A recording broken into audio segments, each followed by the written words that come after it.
See, it comes in at 300. On the metal they're fastball.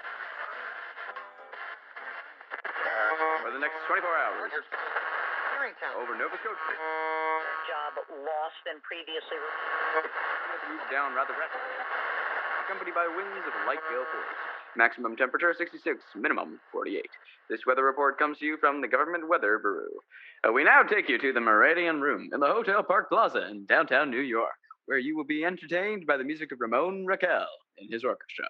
Good evening, ladies and gentlemen. From the Meridian Room in the Park Plaza in New York City, we bring you the music of Ramon Raquel and his orchestra. With a touch of the Spanish, Ramon Raquel leads off with La Comparsita.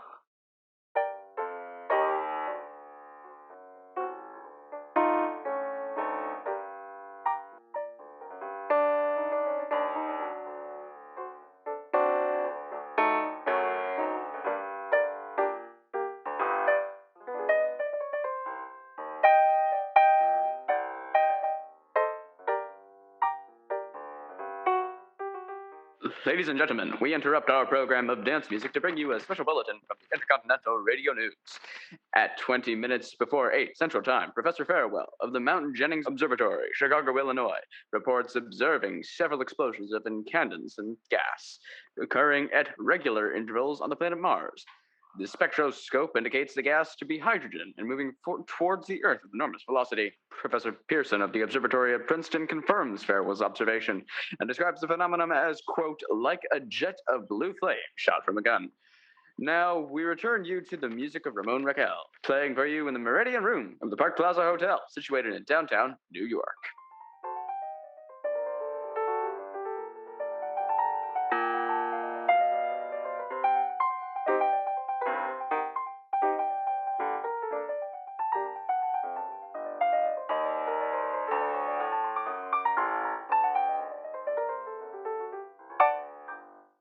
Now a tune that never loses favor, the ever-popular Stardust, Ramon Raquel and his orchestra.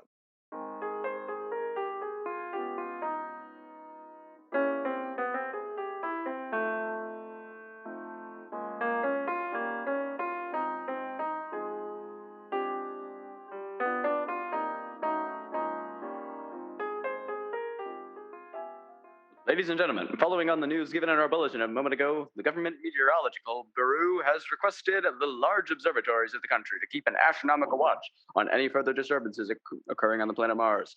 Due to the unusual nature of this occurrence, we have arranged an interview with noted astronomer Professor Pearson, who will give us his views on the event.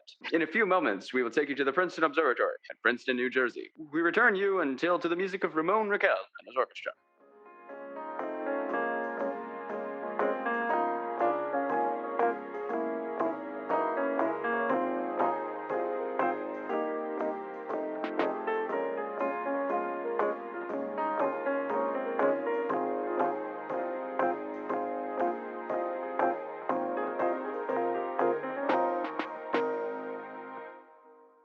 We are now ready to take you to the Princeton Observatory of Princeton, where Carla Phillips, or commentator, will interview Professor Richard Pearson, famous astronomer. We take you now to Princeton, New Jersey.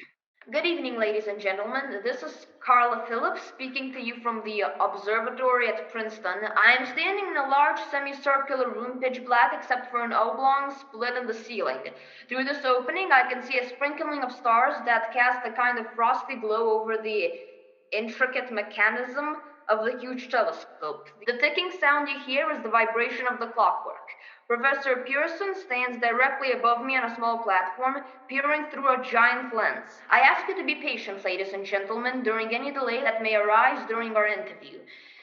Besides his ceaseless watch of the heavens, Professor Pearson may be interrupted by telephone or other communications. During this period, he is in constant touch with the astronomical centers of the world. Professor, may I begin our questions? Anytime, Miss Phillips. Professor, would you please tell our radio audience exactly what you see as you observe the planet Mars through your telescope? Nothing unusual at the moment, Miss Phillips. A red disk swimming in a blue sea.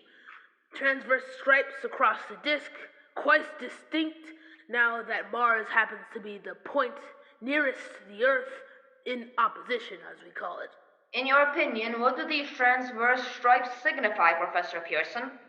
Not canals, I can assure you, Miss Phillips, although that's the popular conjecture of those who imagine Mars to be inhabited. From a scientific viewpoint, the stripes are merely the result of an atmospheric conditions peculiar to the planet. Then you're quite convinced as a scientist that living intelligence as we know it does not exist on Mars? I'd say the chances against it are 1,000 to 1.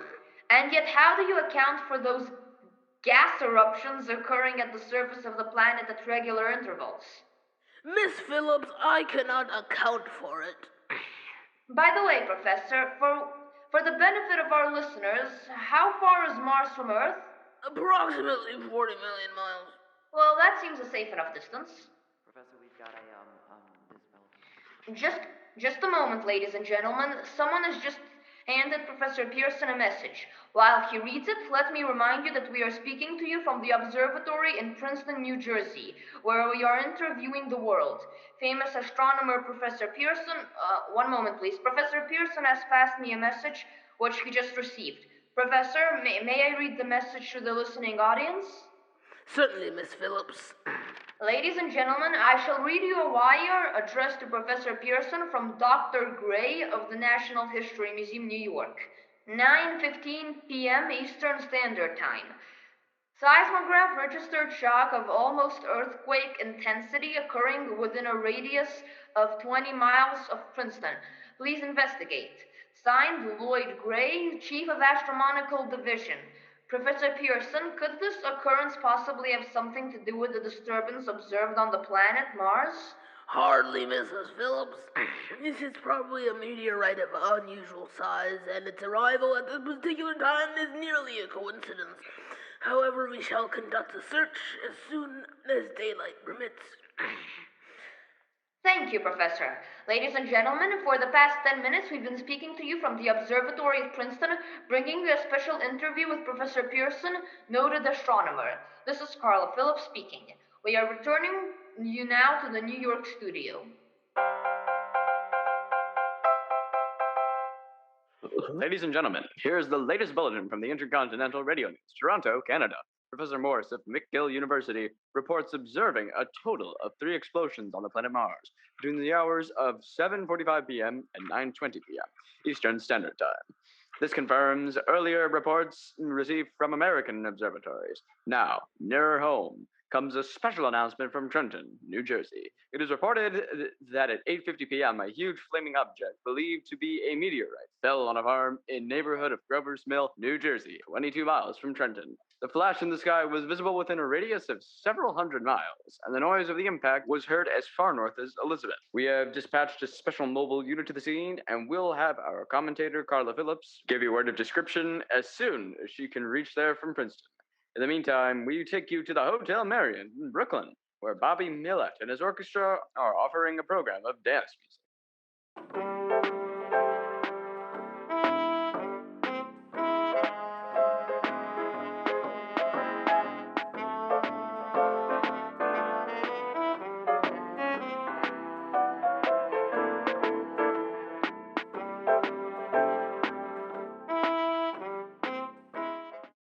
We take you now to Grover's Mill, New Jersey.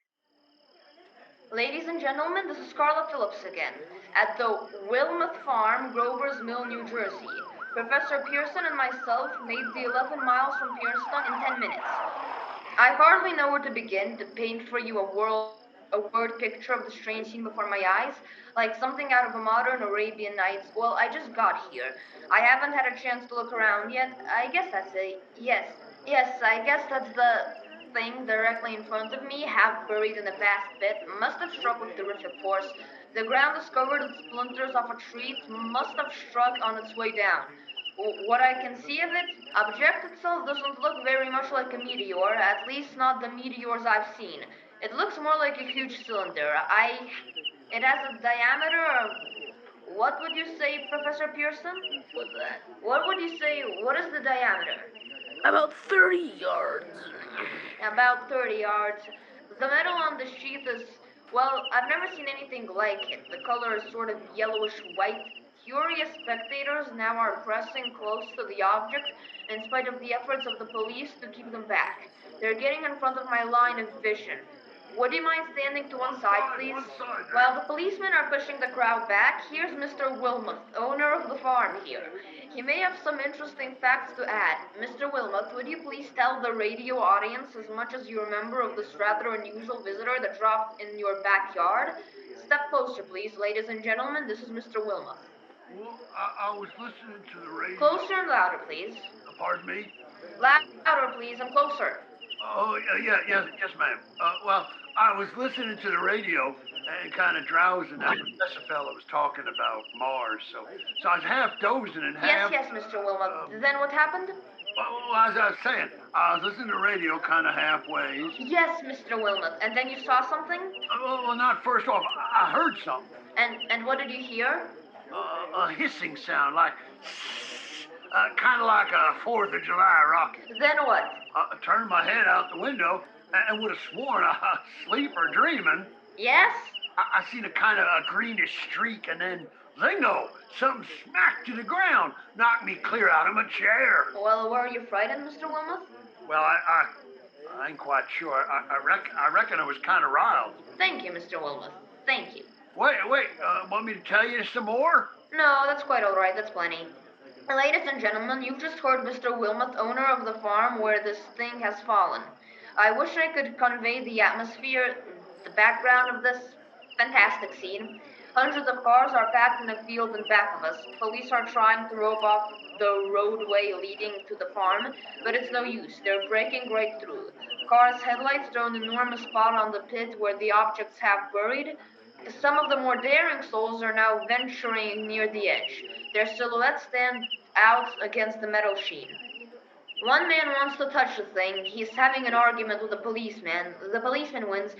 Now, ladies and gentlemen, there's something I haven't mentioned in all this excitement, but now it's becoming more distinct. Perhaps you've got it already on your radio. Listen. Do you hear it? It's a curious humming sound that seems to come from inside the object. I'll move the microphone nearer. Now we're not more than 25 feet away. Can you hear it now? Oh, Professor Pearson? Yes, Miss Phillips.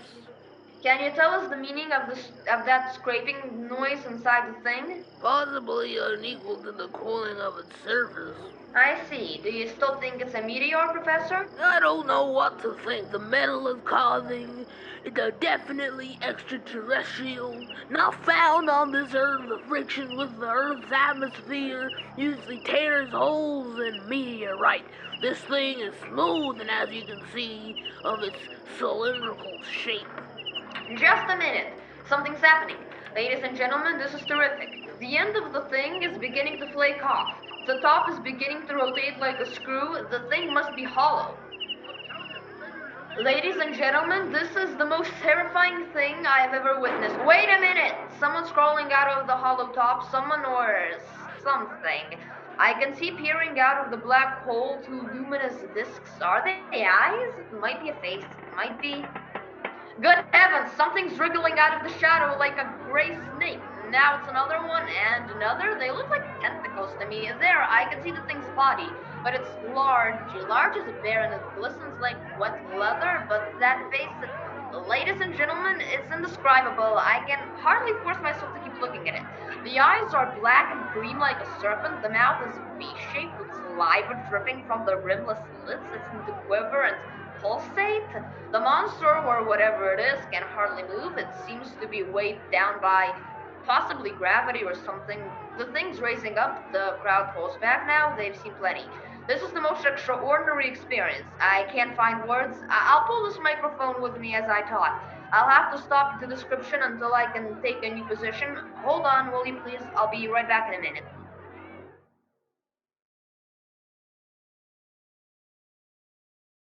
We are bringing you an eyewitness account of what's happening to the Wilmoth Farm, Grover's Mill, New Jersey.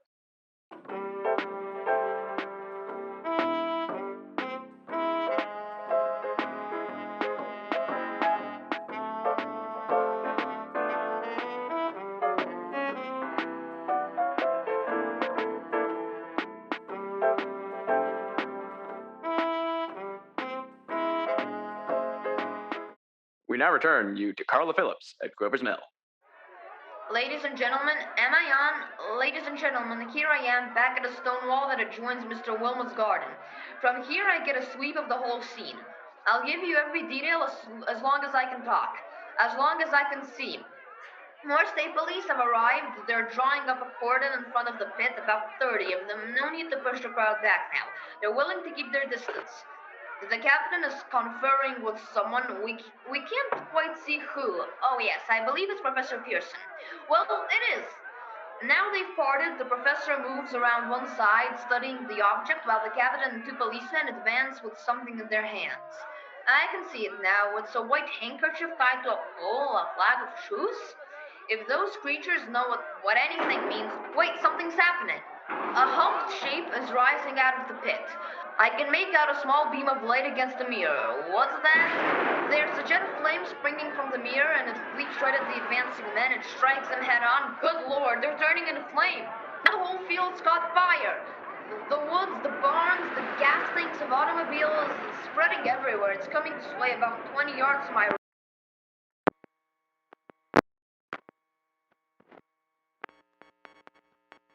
Ladies and gentlemen, due to circumstances beyond our control, we are unable to continue the broadcast from Grover's Mill. Evidently, there's some difficulty with our field transmission. However, we will return to that point at the earliest opportunity. In the meantime, we have a late bulletin from San Diego, California. Professor Indocopper, speaking at the dinner of the California Astronomical Society, expressed the opinion that the explosions on Mars are undoubtedly nothing more than severe volcanic disturbances on the surface of the planet. We now continue with our piano interlude.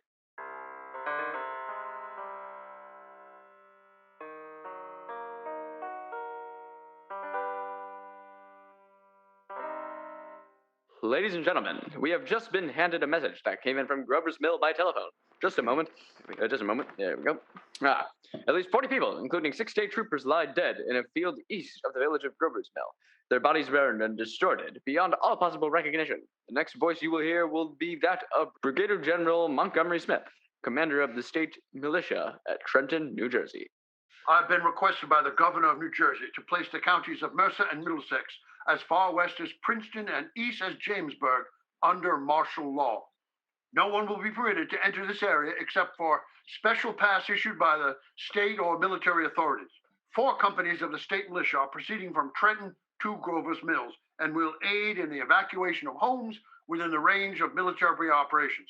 Thank you. You have just been listening to General Montgomery Smith, commanding the state militia at Trenton. In the meantime, further details of the catastrophe at Grover's Mill are coming in. The strange creatures, after unleashing their deadly assault, crawled back into their pit and made no attempt to prevent the efforts of the firemen to recover the bodies and extinguish the fire. Combined fire departments of Mercer County are fighting the flames, which menace the entire countryside. We have been unable to establish any contact with our mobile unit at Grover's Mill, but we hope to be able to return you there at the earliest moment possible. In the meantime, we take you. Just one moment, please. We got the bulletin in. They've located the professor. Ladies and gentlemen, I've just been informed that we have finally established communication with an eyewitness of the tragedy.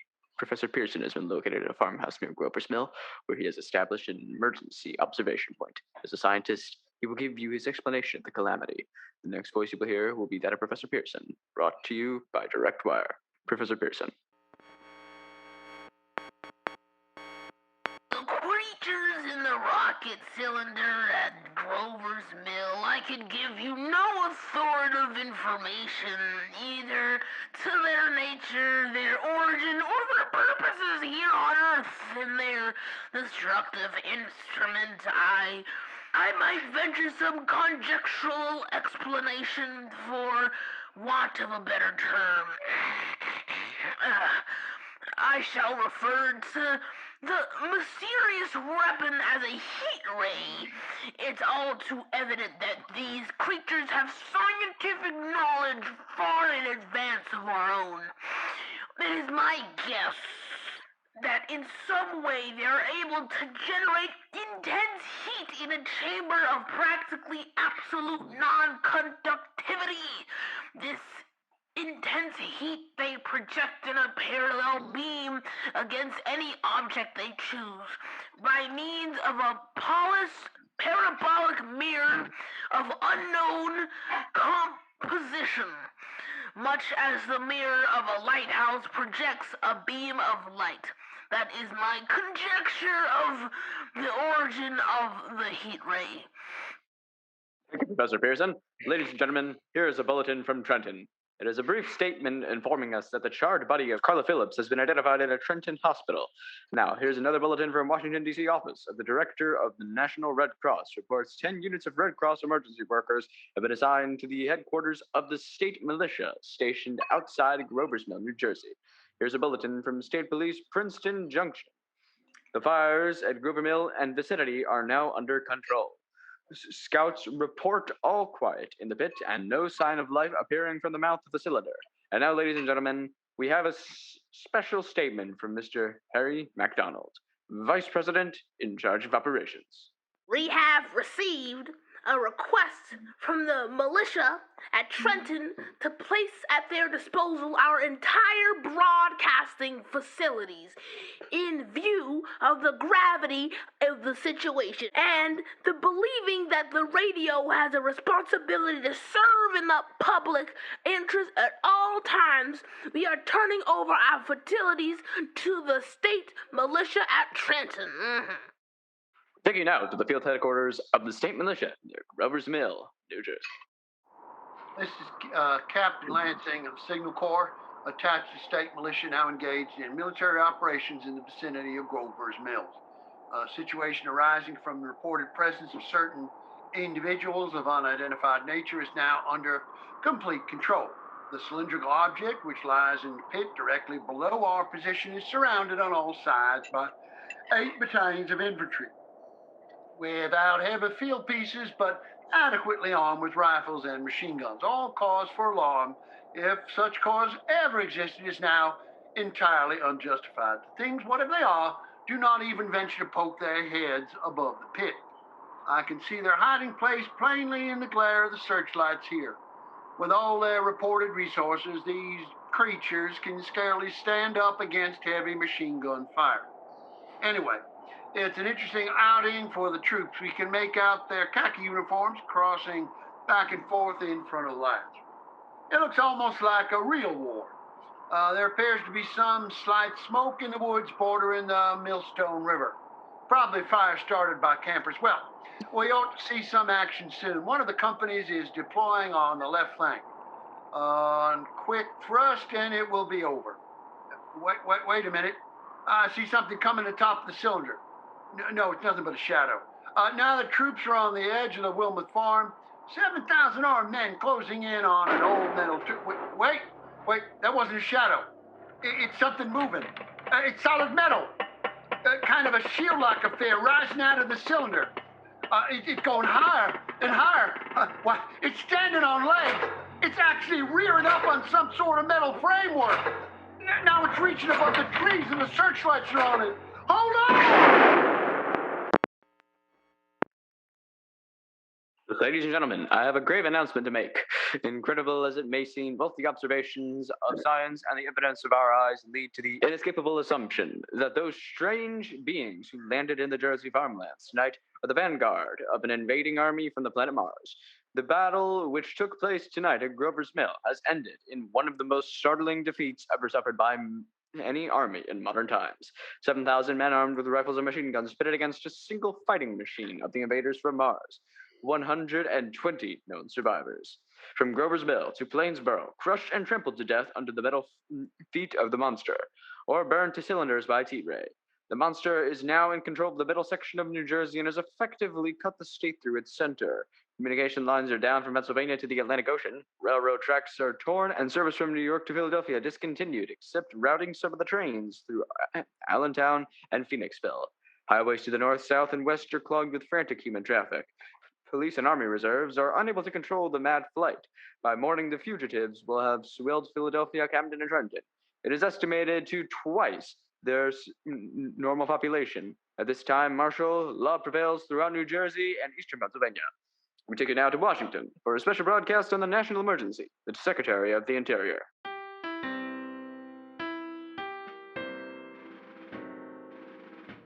Citizens of the nation, I shall not try to conceal the gravity of the situation that confronts the country, nor the concern of the government in protecting the lives and property of its people. However, I wish to impress upon you, private citizens and public officials, all of you, the urgent need of calm and resourceful action. Fortunately, this formidable enemy is still confined to a comparatively small area, and we may place our faith in the military forces to keep them there. In the meantime, placing our faith in God, we must continue the performance of our duties, each and every one of us, so that we may confront this destructive adversary with a nation united, courageous, and consecrated to the preservation of human supremacy on this earth. I thank you. You have just heard the Secretary of the Interior speaking from Washington. Bulletins too numerous to read are piling up in the studio here. We are informed the central portion of New Jersey is blacked out from radio communication due to the effect of the heat ray upon power lines and electrical equipment. Here's a special bulletin from New York. Cables received from English, French, German scientific bodies offering assistance. Astronomers report continued gas outbursts at regular intervals on planet Mars. Majority voice opinion that enemy will be reinforced by additional rocket machines. Attempts made to locate Professor Pearson of Princeton, who has observed Martians at close range. It is feared he was lost in recent battle. Langham Field, Virginia. Scouting planes report 3 Martian machines visible above treetops, moving north towards Somerville and population fleeing ahead of them. Heat ray not in use, although advancing at express train speed. Invaders pick their way carefully. They seem to be making conscious effort to avoid destruction of cities and countryside. However, they stop to uproot power lines, bridges, and railroad tracks. Their apparent objective is to crush resistance, paralyze communication, and disorganize human society. Here's a bulletin from Basking Ridge, New Jersey. Raccoon hunters have stumbled on a second cylinder similar to the first embedded in the Great Swamp 20 miles south of Morristown. Army field pieces are proceeding from Newark to blow up second invading unit before cylinder can be opened and the fighting machine rigged. They're taking up position in the foothills of Watchung Mountains. Another bulletin from Langham Field, Virginia. Scouting planes report enemy machine.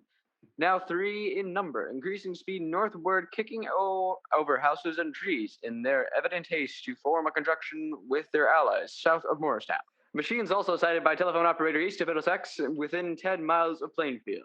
Here's a bulletin from Whiston Field, Long Island. Fleet of Army bombers carrying heavy explosives flying north in pursuit of enemy. Scouting planes act as guides. They keep speeding enemy in sight. Just a moment, please. Ladies and gentlemen, we've run special wires to the artillery line in adjacent villages to give you direct reports in the zone of the advancing enemy. First, we take you to the battery of the 22nd Field Artillery, located in Watchung Mountains. 32 meters. Projection 39 degrees. 39 degrees. Fire! 140 yards to the right, sir. Shift range 31 meters. 31 meters. Projection 37 degrees. 37 degrees. Fire! A hit, sir. We got the tripod of one of them. They've stopped. The others are trying to repair it. Quick, get the range. Shift 30 meters. 30 meters. Projection 37 degrees. 37 degrees. Fire! Can't see the shell land, sir. They're letting off a smoke. What is it? A black smoke, sir, moving this way, lying close to the ground. It's moving fast. Put on gas masks. Ready to fire. Shift 24 meters. 24 meters. Projection 24 degrees. 24 degrees. Fire! Still can't see it, sir. The smoke's coming nearer. Get the range. 23 meters. 23 meters. 23 meters. Projection 22 degrees.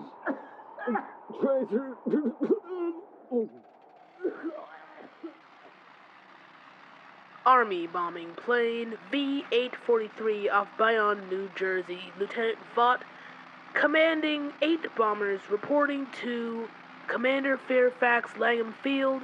Enemy tripod machines now in sight, reinforced by 3 machines from the Morristown cylinder, 6 altogether, 1 machine already crippled.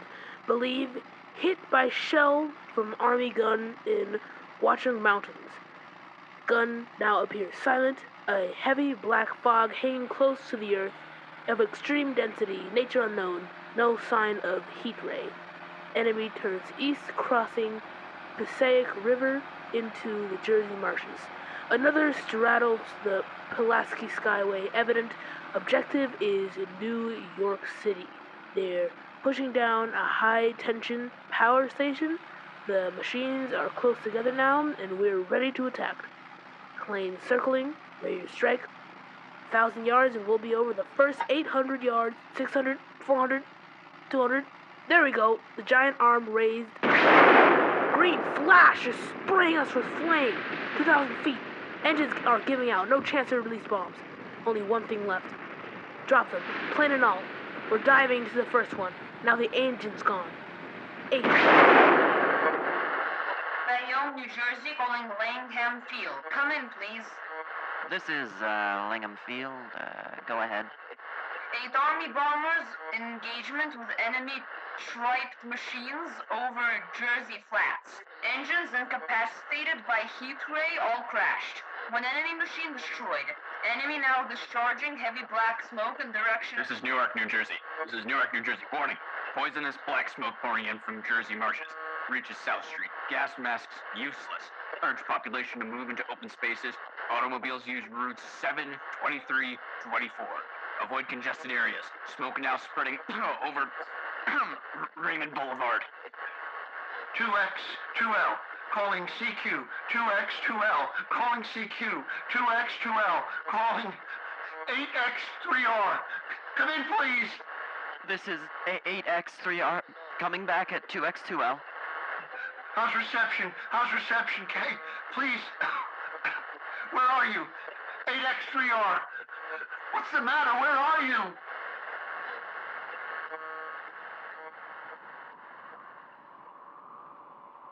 I'm speaking from the roof of the broadcasting building, New York City. The bells you hear are ringing to warn the people to evacuate the city as the Martians approach. Estimated in the last 2 hours, 3 million people have moved out along the roads to the north. Hutchinson River Parkway still kept open for motor traffic. Avoid bridges to Long Island, hopelessly jammed. All communication with Jersey Shore closed 10 minutes ago. No more defenses. Our army wiped out. Artillery, Air Force, everything wiped out. This may be the last broadcast. We'll stay here to the end. People are holding service below us in the cathedral. Now I look down the harbor, all manner of boats, overloaded with fleeing population, pulling out from docks. The streets are all jammed. Noise and crowds like New Year's Eve in city. Wait a minute. Enemy now in sight above the Palisades. Five green machines. First one is crossing river. I can see it from here. Wading in the Hudson like a man wading through a brook. A bulletin's handed me. Martian cylinders are falling over the country. One outside Buffalo, one in Chicago, St. Louis. Seem to be timed and spaced. Now the first machine reaches the shore. He stands watching, looking over the city. His steel cowlish head is heaving with the skyscrapers. He waits for the others. They rise like a line of new towers on the city's west side. And now they're lifting their metal hands. This is the end now. Smoke comes out. Black smoke drifting over the city. People in the streets see it now. They're running towards the East River. Thousands of them dropping in like rats. Now the smoke's spreading faster. It's reached Times Square. People trying to run away from it. There's no use. They're falling like flies. The smoke's crossing 6th Avenue. 5th Avenue. 100 yards away. It's 50 feet.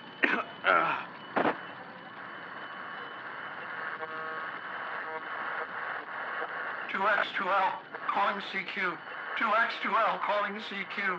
2X2L, calling CQ. New York. Isn't there anyone on the air? Isn't there anyone on the air? Isn't there anyone?